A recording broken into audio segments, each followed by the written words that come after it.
What's up, everybody? It's your boy Daryl Wright coming at you with the Kettle podcast, episode number 2. I'm doing it on my own today, so I'm gonna throw some stuff at you. Thank you for listening to the first one. We gonna take this ride together. You know how we do it. I'm drinking a little bit, so I decided to get on the microphone and just talk about some stuff I feel like talking about on the real. First of all, I was out in these streets for a second. But then I came home and, like, for some reason, I like watching documentaries. Like, documentaries are my thing because people are crazy out here, man. And it's fun to watch what people are thinking of when they do dumb stuff. Like my favorite one so far was the one about the guy, I think it's called The Stairs or something, about the guy that had 2 wives that he killed the same way by pushing them down the stairs. And nobody figured out that, hey, he's killing these women. Like, nobody can be that clumsy where you got 2 wives that fall down a flight of stairs, 20 years difference from each other, and you're like, I don't know what happened. That's some white man stuff, to be totally honest, but it was hilarious. It's like, they were like, how can we prove that this wasn't an accident? Look at his ex-wife. His ex-wife died the exact same way. Like, bruh, it's like I always say, like, ladies, y'all need to start watching Lifetime, because if you live in Florida and your husband buys a snow shovel, it's because he plans on burying you. It doesn't snow in Florida. Like, where is everybody's common sense at? Like, his like, if I marry a dude, which would be awkward because I'm not gay. If I marry a girl, put it like that. If I marry a girl and her first husband died because he fell down a flight of stairs, the first thing that I'm going to do is get a house that's a ranch-style house that ain't got no stairs in it, because I'm like, well, that, I can check that off, because that ain't going to happen. She ain't going to kill me like that. She going to have to figure out a better way to kill me. But that's the documentary so far. Like, some of y'all like that documentary, what is it, The Lion King, or the one about the king of something or other, the guy that had the tigers down here. Matter of fact, in Florida, I live down here. So, actually, I've been past that lion, wherever he keeps the lions and stuff at. It looks like somebody's backyard. It looked like he was just keeping lions in his backyard and then put up a sign to say that it was like an attraction. It's kind of ghetto, to be totally honest, but I guess, hey, it is what it is. But that was the other one that was big last year during COVID, is that lion dude. And then now I found myself another documentary that had me cracking up. If any of y'all have checked out on HBO, there's a documentary about QAnon called Into the Storm or something like that. Man, it is hilarious. Let me tell you something, man. It's some stupid people in this world. Like, I'm watching this documentary on all the QAnon stuff and people that follow it and people that are big into it and stuff like this. My first thought was, watching this documentary, is, you need to look at the people that are on your team. All right, like if you on a squad, right, and you stand for something and you looking around and it's a bunch of weirdos standing around you, that means that probably what you're standing for probably is some garbage. Like, I'm watching this Into the Storm documentary and it's some weird ass people that are down with this QAnon thing. Now, some of the QAnon people strike you as kind of normal, stupid, but kind of normal. But most of the big time dudes in this joint are weirdos. It's like dudes that, ladies, to be honest, it's dudes that if you saw them walking down your side of the street, you would probably cross the street, and they're white. Like, that's how weird they are. Like, it's not even a black guy walking down the street and you cross the street. It's some white dudes that's like, you know what? He's raped some kids in his lifetime, or he's into some weird ass porn. Like, these dudes are weirdos, and they're talking about this conspiracy. And I'm just sitting here like, man, if I'm at a march and I'm running into these guys, I'm like, maybe I'm at the wrong march. Because if I'm down with them, then basically I am them. Like, whoever you're down with, like, what is the old saying? If you show me your 3 best friends, I can tell you everything about yourself. Well, if you show me 3 dudes like that's down with your cause, I can tell you what your cause is, which is some weirdos for real. And it's like I think right now it's on episode 2 where they're going through the history of It's fascinating. It is fascinating. Second of all, I didn't know actually I did know this, but I'm glad that this documentary confirmed it. Like, I guess they're going through the history of the websites up to where how it progressed to a website that's QAnon, basically. And they're going through the history of it. And one of the histories is there was a gamer website where they were focused on just basically hating women. Like, it's this website called Gamer something or other. And the whole website was based on the fact that they thought that women were messing up their gamer culture because they saying all the games are anti-women and stuff like that, which, okay, I can feel that.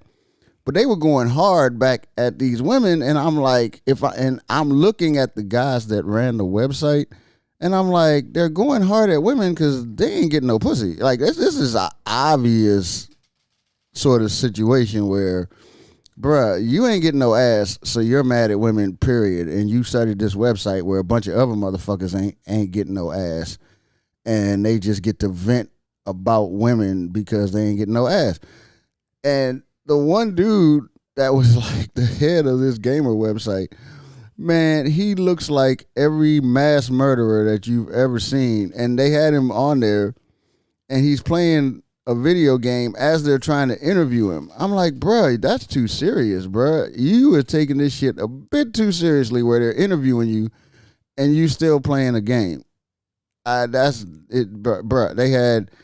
They had a crippled dude in a wheelchair. They had this old weird dude. Like, bruh, everybody, like, if the FBI had, like, well, the FBI has it, but, like, if the FBI was putting up like sketches of who they thought was raping kids, it would be everybody that they interviewed for this documentary, basically. So I don't know how they could do a documentary and all them dudes don't wind up in jail. Because if you looking for sexual deviants or just weird motherfuckers that might shoot up a Kmart, there they are, right there.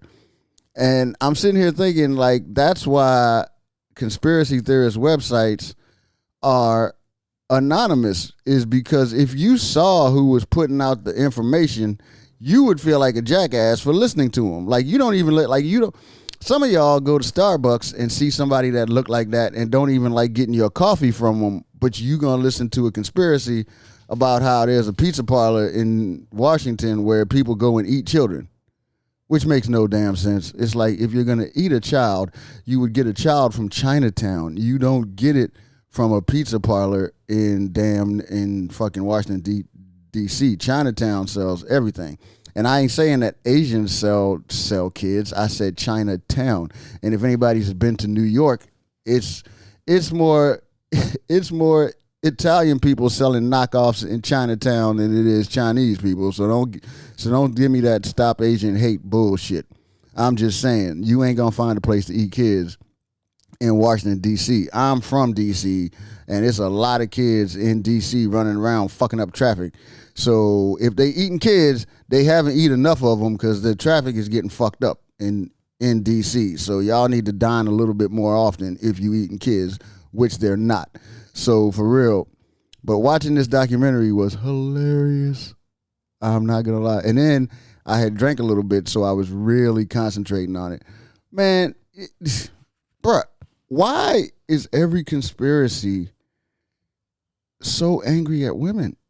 I like all of them focus on women. All of them focus on this woman is this and this woman is that and blah blah blah. It's women and black people, like, and the holy grail for these conspiracy theories are black women. Like, if it's a black woman, they really go off. Like, I guess now Kamala Harris is like eating kids or something like that. By the way, has anybody else noticed that Kamala Harris has just disappeared? Like, she was running for office and everybody was happy. It's going to be the first black, Filipino, Polish, Irish woman that ever served in whatever.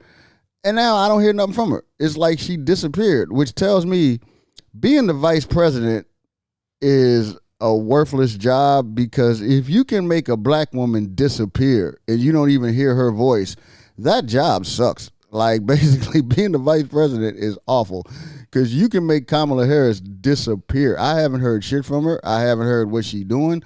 I haven't heard where she's at. For all I know, Kamala Harris is going to be hosting the BET Awards this year because I haven't seen her do nothing else since she's been in office. I thought it was going to be like fireworks and We Shall Overcome. Nothing. You don't hear her. You don't hear nothing from her. You don't see her. Nothing. It's amazing. I'm really shocked about that for real, but I guess the vice president, like I used to think that Mike Pence just sucked at being vice president. No, vice president as a job really sucks, to be totally honest, because you ain't the president and you're not the president, so you're just some person that's just sitting around nodding your head a lot, just saying that. You know what? I guess the vice president is a worse paid hype man. I guess like you could know, like judging by how this job is going and what I'm seeing it doing, I think Flavor Flav would be the best vice president ever because that's all they do is hype up the president. So why not put Flavor Flav as the vice president? Like, yeah, boy, immigration. Yeah, boy, infrastructure. Yeah, boy, like that's basically what it is, a big overpaid cheerleader. Yep. Just had to make a little drink real quick. And just remember, guys, you can support the podcast.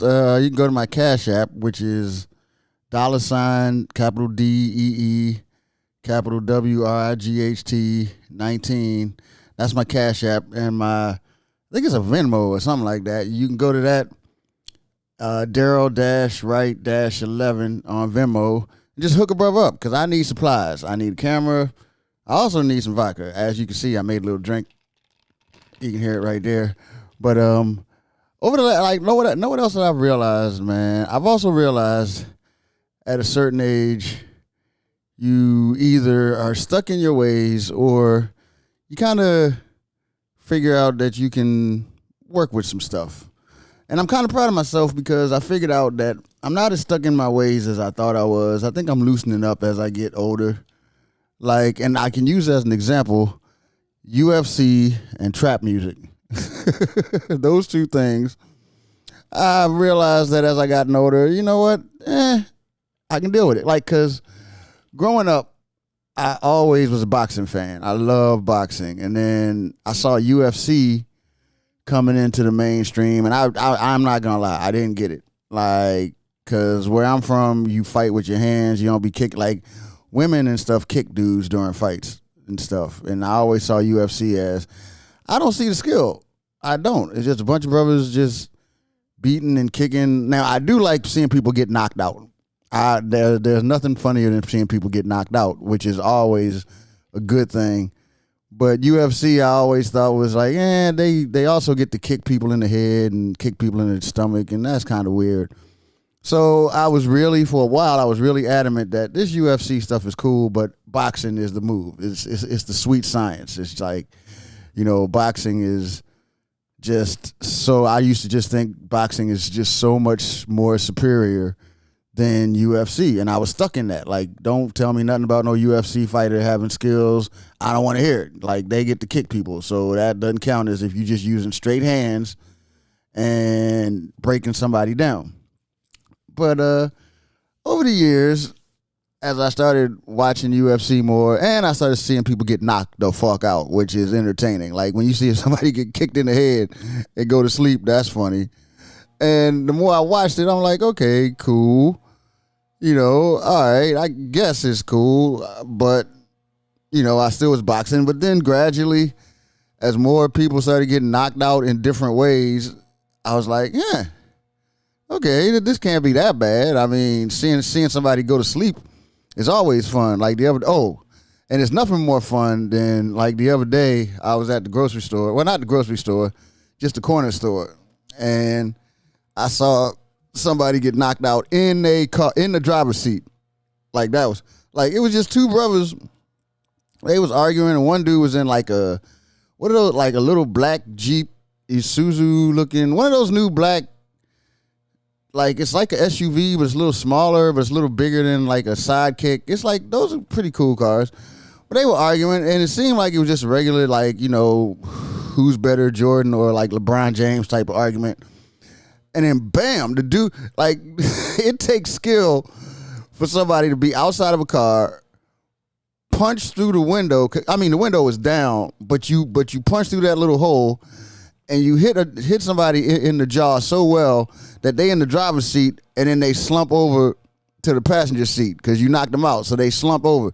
And I guess it's nothing funnier than the fact that he knocked him out. Didn't steal a car. He just left the man laying in his passenger seat with the seatbelt on, by the way. His seatbelt was still on when he hit him. So you had to hit somebody real hard for you to slump over onto the passenger seat, seatbelt still on, and the dude just went into the store and got a beer. And then I'm sitting there like, I'm in awe, first of all, of the hand skills. But the fact that he just left the dude sleeping, went into the store, got a beer for him, got a beer for the dude that he just knocked out. Like, he went over to the passenger seat. Now this is rude too. Like, he didn't pick the dude back up and prop him back into the driver's seat. He just opened the passenger side door, put a beer on the seat next to the dude, closed the door back, and just walked back to where he was going with his beer. So I guess they were friends, technically speaking. I guess they were just friends that had an argument that day, but one of them had to get knocked out. It wasn't nothing personal. I guess he just had to knock him out, prove his point. He got him a beer, so I guess whenever he woke up, he was going to have a beer, at least for his troubles. And the weird part is, this is what I love about the ghetto. Like, it was brothers going in and out of the store, and I guess I'm the only one that was paying attention to the fact that it was a dude slumped over in his car, because everybody walked by, glanced over, and just kept about their business. They kept going in, going out, getting lotto tickets and all that stuff. Nobody stopped to see why is this dude slumped over. They just kept about their day. So I guess the guy that got slumped over in his car, I guess I guess a bunch of people must have saw it coming.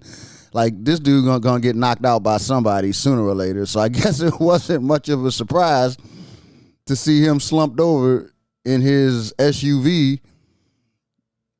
Whatever. It was just funny, man.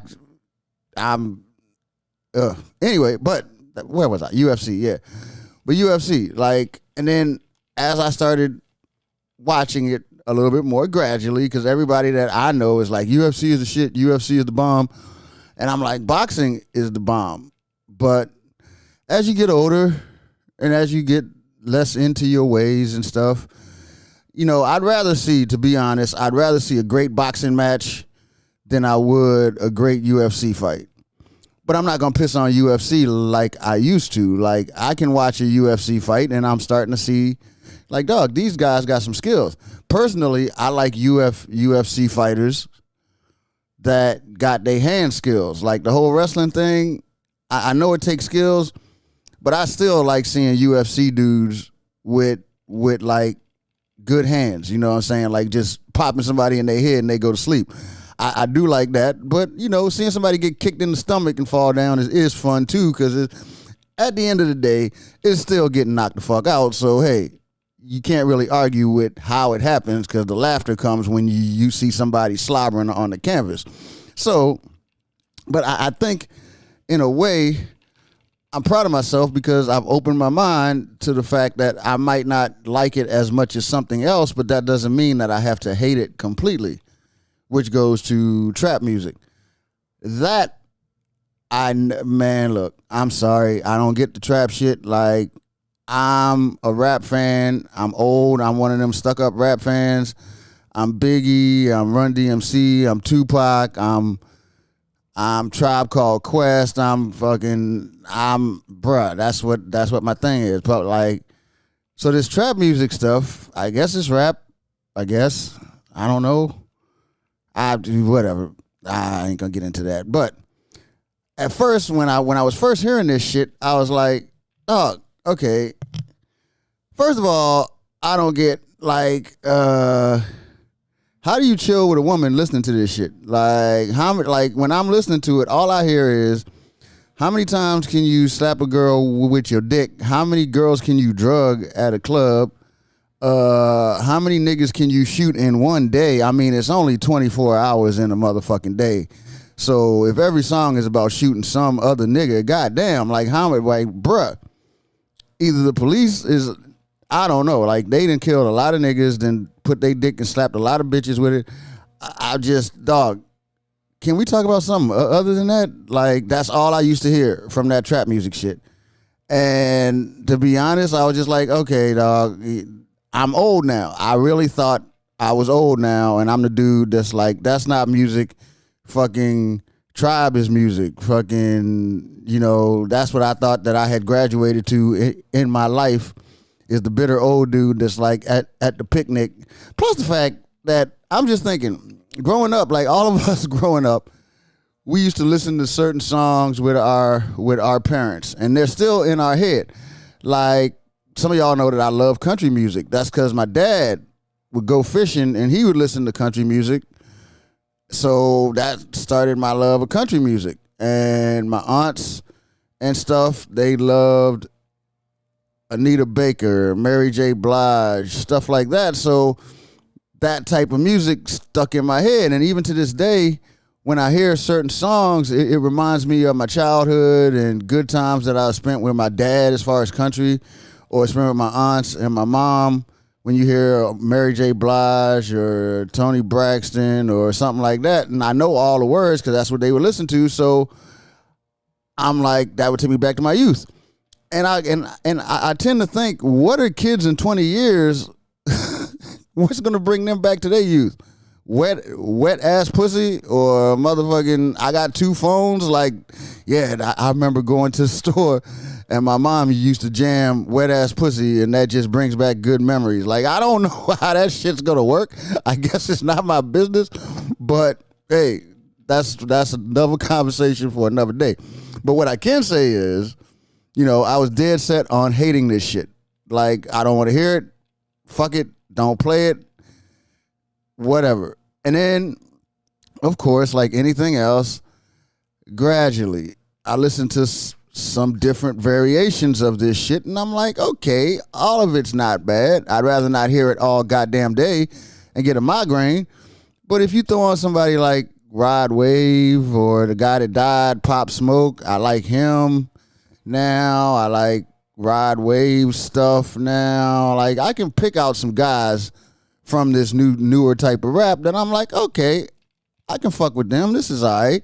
Which means that either I'm not as old as I thought I was, or maybe I'm blessed enough to not be stuck in my way so much that it's my way or the highway. Like, I'm not saying that I'm going to have a mixtape with all trap artists, but you know what? If I do have a mixtape, it's going to have some Rod Wave or some Pop Smoke on that shit. Okay, cool.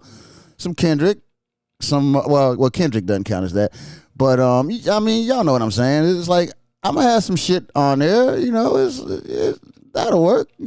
I can find some stuff that I can come to a middle ground with people that might not look the same or might not think the same as I do, which is I believe it's a very healthy attitude to have, because it's like, dog, everybody's not going to see the world like you see it. And if you can find a common ground with somebody, that starts a conversation to learn more about other people.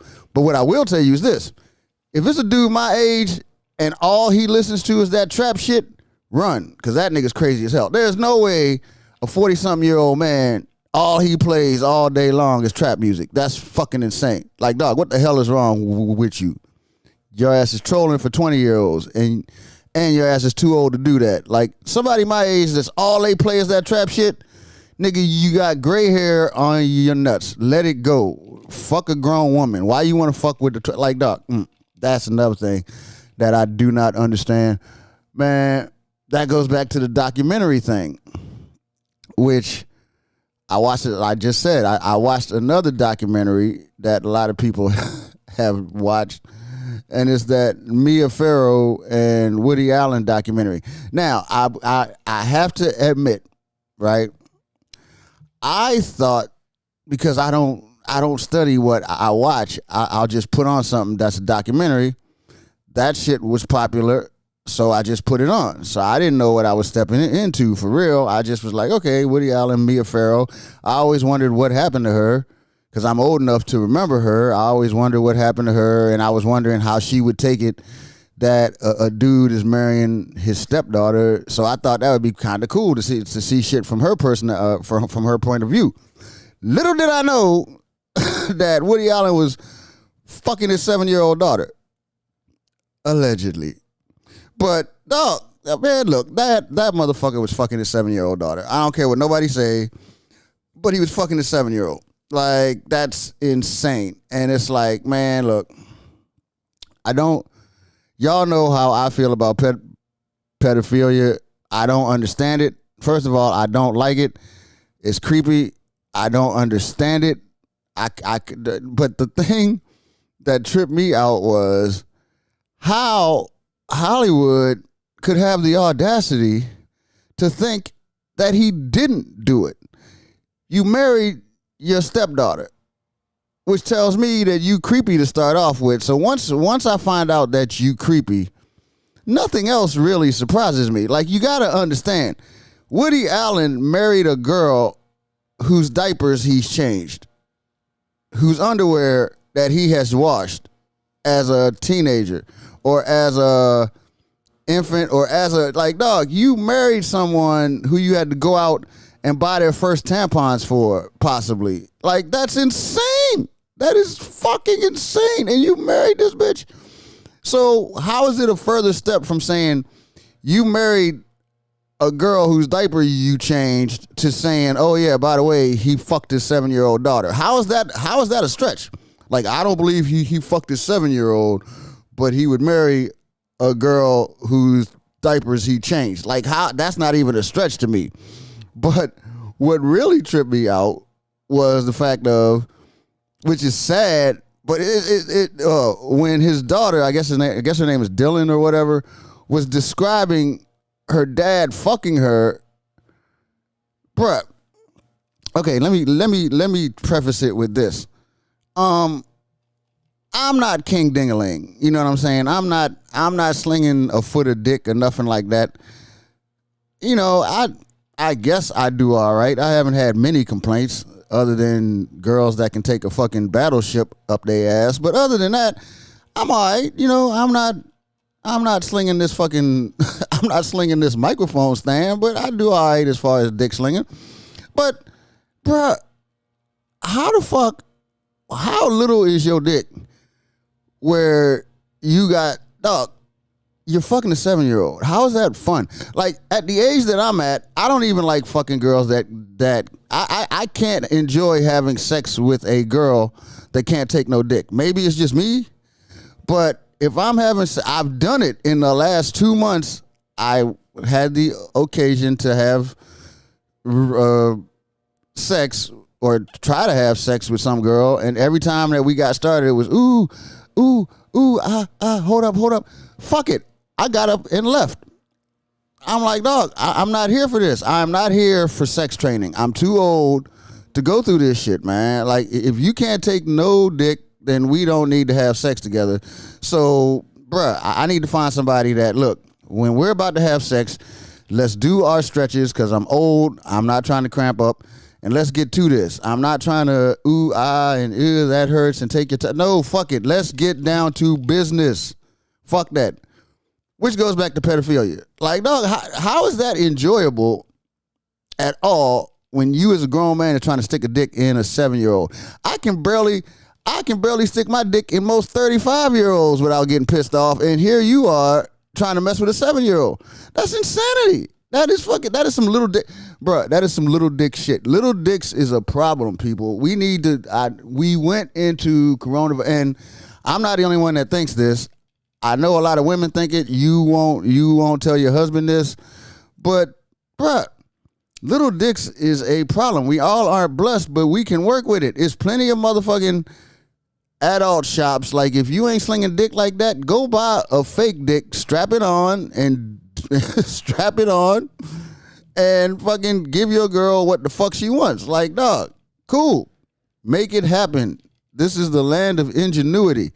Buy yourself a dildo, strap that shit on, and go to work, man. Give her what she wants. Stop having her lie to all of her friends and yours like, oh yeah, he's the greatest. No, he's not. Ain't that much pussy eating in the world. Fellas, you can say what you want. You can eat as much pussy as you want to, but ladies are going to want dick sooner or later. It just is what it is. It's nothing personal. And if you ain't got that dick, fucking buy it. Plastic, dog. What do they always say? Plastic works is just as good as cash. Go out and find yourself a plastic dick and work out, do those shake weights, and give that girl what the fuck she want. Dog, I'm telling you, it's the smart move. For real. But, But back to that Woody Allen shit. The funny part was, this girl comes out and says, hey, my dad was fucking me as a 7-year-old. And all of these Me Too people were like, I don't believe it. I'm telling you, he was fucking me as a 7-year-old. I don't believe it, because that's why I'm sitting here like, dog, y'all, a lot of these people, y'all know what the deal is and y'all do it anyway. It's like, this girl had already come out and said that my dad was fucking me. Well, that's because her mom told her to say that. My mom has told me to say a lot of stuff. And as a 19, 20-year-old, I would know the difference between mom telling me that dad's a jackass and mom telling me to say that my dad fucked me. That's two different things. Like, I can go a certain point, and there's a point that I won't go past. And I'm looking at this Dylan girl, and I'm like, she's not lying. You know, her dad did something to her that got her messed up, man. And you can always tell, well, not always, but a lot of times, if they dye their head red or purple, they ain't lying, dog. Something's weird about that shit, dog, for real. But what must really hurt is all of these same people that want Harvey Weinstein, which he was a dickhead. But where were y'all when Woody Allen's daughter is up here saying that she got fucked by her dad? It was still all these women taking these roles. And I'm not a Woody Allen fan, but I do know this much. A lot of Woody Allen's movies is a old, weird-looking Jewish dude getting with some young bitch. That don't tell you, like, your art is kind of close to who the fuck you are. Like, dog, from what I gather, all of Woody Allen's movies is some weird-looking nigga that should have never been with as fine of a bitch as she is, even if he was young. But he's an old, weird-looking dude getting with young, fine bitches. Like, what? That don't tell you something is up. The only way it doesn't tell you something is up is if you don't want to hear it. Now, I'm sure, I guess, that Woody Allen is a genius or he's funny. I ain't never seen nothing by Woody Allen that was funny to me. I thought and it's weird. Now, I'm not saying I have a Woody Allen library, but I've never made it through a whole Woody Allen movie because it makes no fucking sense. Like, why is this young bitch talking to this weird, creepy looking old dude? Like, that makes no, I can't follow it. I can't, no. Especially in New York. I've lived in New York. Young, fine bitches don't talk to old, weird looking Jewish dudes. Not like that. Sorry. It doesn't happen like that. Like, unless you've lived in New York, you know how far-fetched it is. Not even far-fetched. It's almost to the point where Woody Allen movies are basically Lord of the Rings set in New York, because the shit just ain't gonna happen like that. But I'm just like, dog, this whole, how could you just ignore this girl like this, man? And yes, from what I've gathered from that documentary, Mia Farrow is crazy as a bag of monkeys too. But that don't mean that she was lying. It means she's a bit eccentric, which, well, not a bit. She's nuts, for real. Like, yeah, I think she's nuts. But just because you're nuts doesn't mean you ain't telling the truth. And just because you're nuts doesn't mean that your daughter's not telling the truth. Allegedly. I got to keep saying that because I ain't trying to have Woody. Because Woody Allen people can sue me. I'm broke, but I can tell you this much. Sue me, motherfucker, because I'm just like this, bro. You going to have to prove that you didn't fuck a 7-year-old. So let's go to the lie detectors, because I can tell you what, you can put me under as many polygraphs as you want to and ask me, have I fucked a 7-year-old, and it'll come up, he's not lying. I can't say the same for Woody Allen. And for those of y'all that are Woody Allen fans, now this is the tricky part, though, for real. For those of y'all that like his art, which is the same, I guess it would go the same way with me and Bill Cosby. Like, I still love the Cosby Show. I still love the Cosby Show. I still find myself watching the Cosby Show. He also created A Different World, which I still love. I still love that show. So, is there a way to separate someone's art from them being a scumbag? I think it is, because I think I'm intelligent enough to not like the person, but like what they've created. Like, I don't gotta like you to like what you created. I think that's a very shallow attitude, to be totally honest. It's like, oh, because I don't like you, then your music must suck also. Like, dog, no, that's not how it works. I love John Wayne movies, to be totally honest, because I grew up with my grandmother always watching John Wayne, and that was her favorite actor. She loved John Wayne, and nothing made her happier than watching a John Wayne movie. So every time that I catch a John Wayne movie, it gives me great feelings as far as, dog, that reminds me of my grandmother smiling and being happy and knowing every word to every John Wayne movie. Now, him personally, wasn't the greatest fan of niggas, but that's not the point. The art that he created and him as a person are two different things. That's like the insanity in thinking that you have to abandon something that makes you happy because the person that created what makes you happy is a dickhead. No, I don't subscribe to that, because because this world is too hard to live in without happiness to start off with, and I'm not going to deprive myself of extra happiness because the dude that created it is a dickhead. Not going to do that. Not going to do that to myself, because the only person that I'm not punishing the fucking artist. I'm punishing myself for not enjoying the feelings that I get from the art that person created, because I'm too shallow to separate the two. Now, a side note is this. It makes it a lot easier to enjoy someone's art when they get punished personally for being that dickhead. You know what I mean? Like, it's so much easier to enjoy the Cosby Show because he's in jail for what he did in his personal life. I don't feel anywhere near guilt for being able to watch A Different World with some popcorn, because the real dude is in jail for being a jackass. Just as sure as I'm sure some of you Woody Allen fans would not have as much of a conflict if they wrapped his ass up and cut his dick off for being a pedophile. Yep, still doing it. And just remember, guys, help support the podcast. Go to my Cash App. It's $ capital DEE capital WRIGHT 19, or else you can go to my, I think it's Venmo. I keep forgetting. I think that's what it's called. Venmo, Daryl Wright 11. Hit me up. Need supplies, man. I gotta have some vodka, of course. Got to get the camera. Got to get all of that stuff to make this podcast jumping off like it's supposed to be, because y'all know the Pot Kettle podcast, doing my thing. Oh, yeah, by the way, I've been watching, lately, I've been watching a lot of sports, because sports is back and stuff like that. You know what I've noticed, man? I've been watching the NCAA tournament, and the men's and the women. There's been some controversy on that joint, but I have noticed something. Like, the more that I watch women's college basketball, not pro, but college, and this isn't the same for every women's sport, but women's college basketball, man, what I'm noticing is it's entertaining as hell.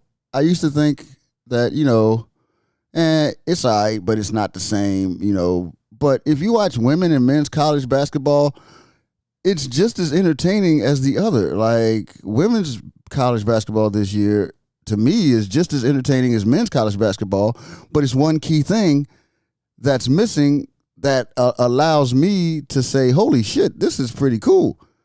There's no crowd. There's no crowd.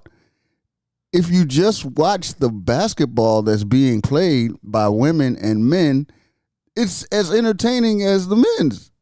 It's the same thing. I mean, they're balling out. The games are close. They're off the hook. The skills is there.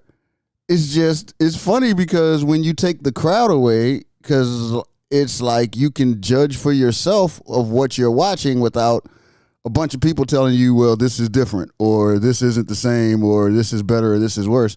No, what I'm seeing is entertaining and fun to watch because I'm watching it without any outside influence making it seem like something is bigger than the other one is. Like, just watch the basketball. And that's what we're able to do this year is just watch the athletes play basketball on a college level, and the games are off the hook, both sides of the tournament, women and men's.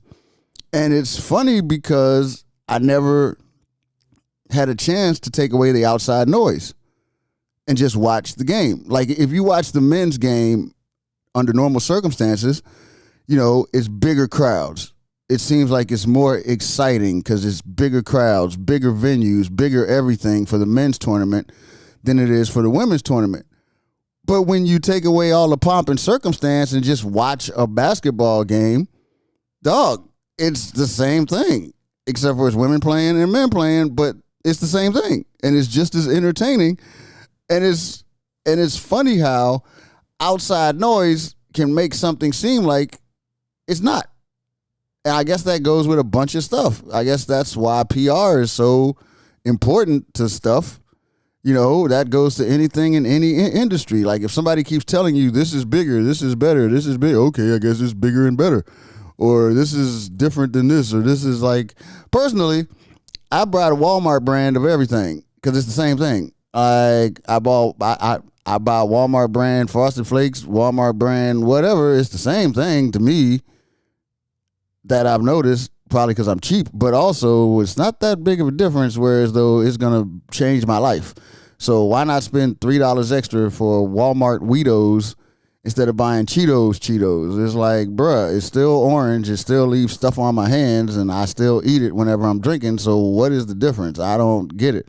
Not to say that women's basketball is Walmart brand, but when you take away all of the other stuff that goes along with it, that the media and everybody else would have you seem like this is bigger, this is better, this is this is that. Bro, I'm watching this women basketball, and I'm thoroughly entertained by it. I love watching it. I'm keeping track of it.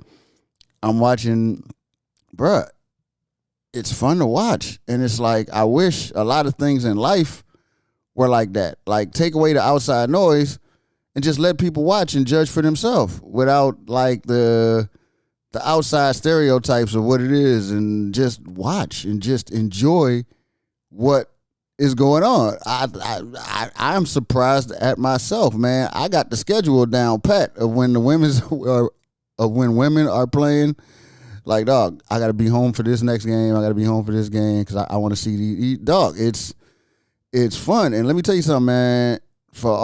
Look, these girls. Now I don't know, because I didn't follow it back when I was younger, but I'm going to tell you what, these girls got skills, man. These girls got some skills. There's some girls out there that's crossing brothers up, hitting step backs. Dog, the games are going down to the wire. It is so much fun to watch. And I'm just fascinated by how when you step back and just watch and just enjoy what you're watching and just get into the emotion and the effort and all of that, there it is. And I'm starting to think that, you know what? Maybe they should never have crowds at these games, because the crowd tends to lie to you. Like, just like in comedy, if there's a bunch of people laughing at some cornball shit, then people tend to laugh and say that that's good, instead of taking the crowd away, which I believe in COVID, it showed a lot of people that some people just ain't funny. Or some people just, hey, dog, this is not funny without 10,000 people laughing at this shit. And some people are extremely funny under certain circumstances, whether it's 10,000 people listening or whether there's nobody there. Some people are funny, some people aren't. I don't know what y'all would classify me as. I really don't care.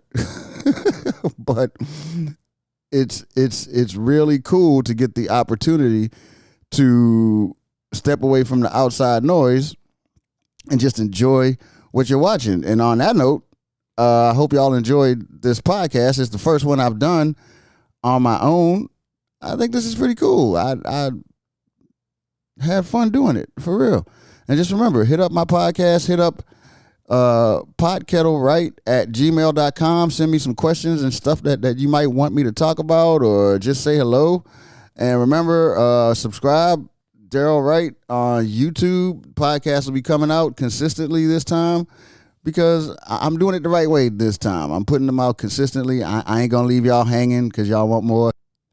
And also remember to hit me up on the Cash App, $, capital DEE, capital WRIGHT 19 on Cash App, and Venmo, damn it, Daryl-Wright-11. Yeah, hit me up because this shit ain't free. We need supplies, especially vodka and a camera.